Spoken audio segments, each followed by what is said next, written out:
Finsweet Components just released a $279 Instagram feed plugin where you can embed your Instagram feed inside of your website.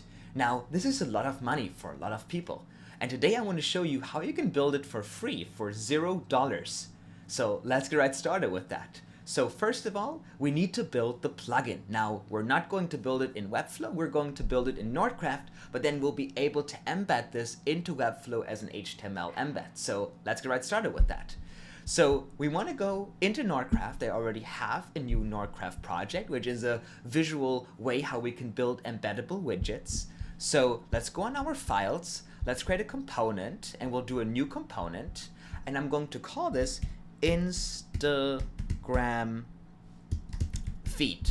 Let's create this. Now, as you can see, I will be able to build the component for my Instagram feed. So let's make this width 100%. And then we're going to give this a padding of 1 rem and a side padding of 1 rem as well. And then we're now going to build the feed layout. So inside of here, I wanted to have a max width of 25 rem, for example, and I just want it to look like kind of like a Instagram scroll. So let's go on a service that is called Behold, and if you sign up for Behold and create your account, it's free to use. You can link it with your Instagram account, and they will give you a JSON API for your Instagram account, and you can access all your Instagram posts as JSON data directly with this file that they give you. So you will just copy that from their dashboard, and we're now going to bring this into NoCode. So we will go to APIs, we will paste this Instagram feed URL inside of here. It will be a GET request, and I'm going to call this IG. Then I will turn off proxying and server-side rendering because it is in a component. And now it's pretty cool. If I reload the page, you will see that we are getting the data from Instagram loaded into here. Now I'm just using the sample data because I don't have an Instagram account that I can connect to this, but it will be your account data inside of here. So now we can build the interface that we're loading the data. So inside of here, let's just give this a background of gray 200, for example, or let's do a gray 50. I'm going to give it a border of 1 rem, and now inside of here I'm going to add a, let's do a card. I'm going to embed a card in here, and how about we'll remove this width here and we'll make this fit content. Yeah, there you go. So now we got the cards inside of here. I just want to, you know, we can just adjust the color. Let's just make this then gray 900. There you go. So now we got the card and we got the image that we can render in it. So inside of here, let's go to this image and let's link this this card here that we have with our posts. So I want to render this dynamically. So let's go on a repeat. Let's go on Instagram, and we'll now render this based on the data list that comes back from our Instagram account, right? So we now need to also go on posts. So there you go. You can render now all the posts. You can also get the follower count, which is pretty cool, but let's just take the posts here. So now, as you can see, we're rendering a list of all the dynamic Instagram posts, and now we can make the content dynamic. So let's go here on the heading, and let's go on, or actually, you know, let's remove that. Let's go on the paragraph, let's go on FX, and let's go on the item, and now I'm going to take the caption. There you go. Now the caption may be a little bit big, so we can add a take filter here to just show a preview. So I'm going to take the first 200 or something, or let's do the first 100, and then I'm going to add concatenate, and I'm going to add on the concatenate, oh my god, that closes it. Let's delete this and add a new one again. Oh no, I don't want this. Let's delete this. I will do period, period, period. There you go. Or I can do read more or something like this. Or we can do click to read more. There you go. Now we got the text dynamically in here. I can remove this, and now we got the cards of posts. Now we want to show the image. So let's go on this image. Let's go on FX, and now we're going on item. We're taking the media URL. Yeah, let's go to media URL, and now we got the images inside of here. Now, one thing to consider is this will probably be an image. Let's expand the link. Oh, it's a very long link. Okay, we'll take a look at that. But what if it is a video? We will see media type image, right? And with video, we may want to show a video, or we only want to show the ones that are images. So we'll take a look at that. Let's put the media URL here on the image, but I also want to be able to, for them to play videos. So let's wrap this in an element, and we're going to conditionally show and hide them. So now let's just duplicate this image, but we're going to turn it into a video element, right? And then inside of here, we have it already linked with the media URL, but I want to do show hide if item media type equals video. And then on this one, I want to show and hide this if item media type equals image. There you go.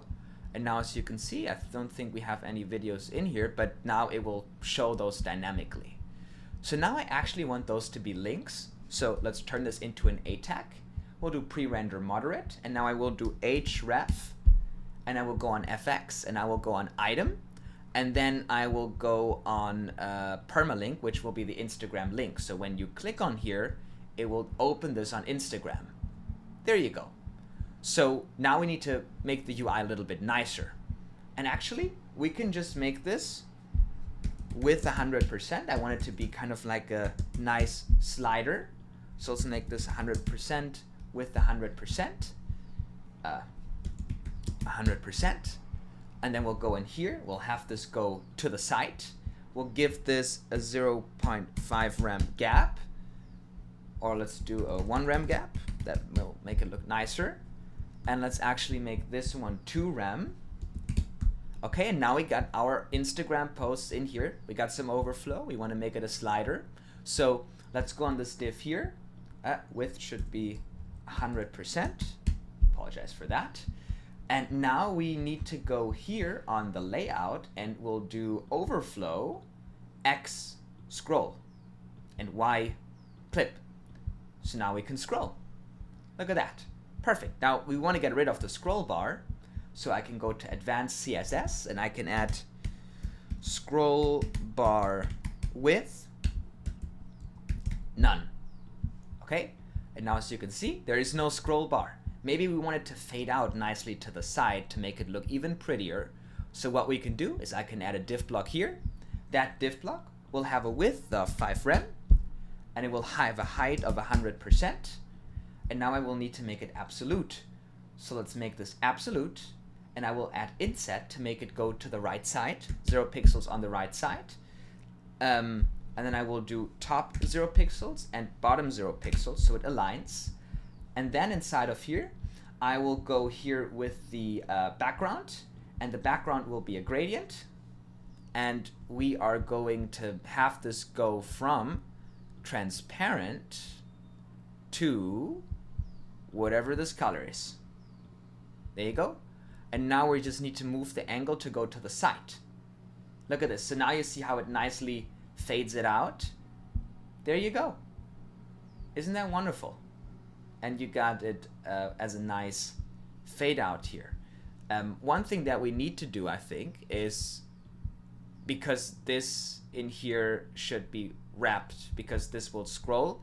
So actually, the scroll that we have in here will need to be removed. Let's just do overflow hidden on those. Overflow hidden. Because we need to have something in it that will scroll. So we will actually remove the gap, and we will, let's clear this. We will clear this because we will need this to be wrapped in an element. That's a div block. Have this go to the side. Have this be width 100%. Have this be height 100%, right? And then have this have a gap of 1 rem. have this have a padding of 1 rem, have this have a padding of 1 rem, and then we will go in here on advanced and do scroll bar width none. Look at that. And then we got this nicely here. Now, because this one will be scrolling by going to layout, overflow X, scroll, overflow Y, clip, right? This will now scroll inside of here. But as you can see, this gradient stays. That will make it fade out because this parent element does not scroll, but this one scrolls, right? And then what we can do is we can duplicate this one and we can just reverse one on the other side. So we can just go in here and we'll make this right empty. I need to click the clear button, and then we'll make this 0 pixels, right? And then I will just reverse the gradient. So I will have it go from here to here. So now you see you got this nice gradient in here, and we now will be able to embed this. And important is that, yeah, we have overflow hidden here, so there's no overflow and no clipping issue. Beautiful. So now we got this social feed built in just 10 minutes, and we can now embed this. So I can export this as a web component, and as you can see, it integrates with Webflow, Framer, anything. I can copy this. Now I don't have a Webflow account, so let's just go to htmlonlineviewer.net, which is just a way how HTML can be rendered, but you would just add this in Webflow as a custom HTML element. I would paste this in here, and as you can see, I'm rendering the feed right inside of here in an HTML preview. You can embed this anywhere. You can embed this on WordPress, on Webflow, on Framer, wherever you want, and you have interactivity, you get the latest posts. It's pretty cool, and you can get more dynamic data into it. So this is how you save $279, and how you can set that up in just 10 minutes, and you have a custom interface for that, and you can style it to your liking. So thank you so much for watching.